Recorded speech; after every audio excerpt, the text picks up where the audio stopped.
is a machine that can run for hours without packing up. Sometimes, the car will overheat because of a number of problems and faults.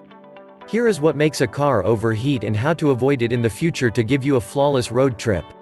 The most common reason why the car overheats is due to extreme heat conditions. Although this is the most common factor to overheating, it isn't the only one.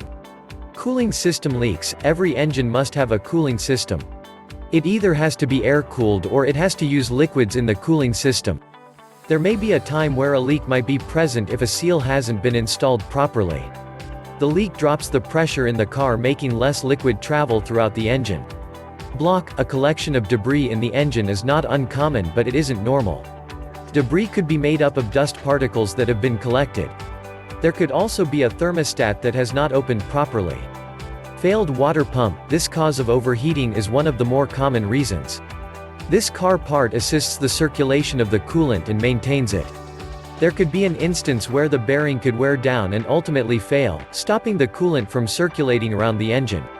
Coolant problems. Sometimes the coolant hasn't been concentrated enough.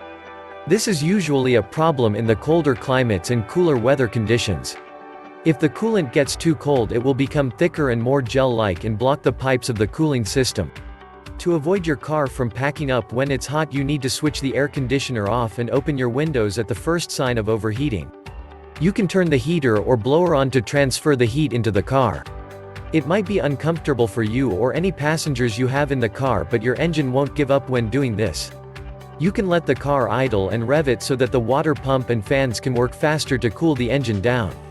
Don't use the brakes too much when you are in heavy traffic. The more you stop, the harder the engine has to work to move forward again. If you're not careful, you will need brake repairs sooner than necessary. Rather, crawl slowly along the road if you can see the traffic flowing slightly.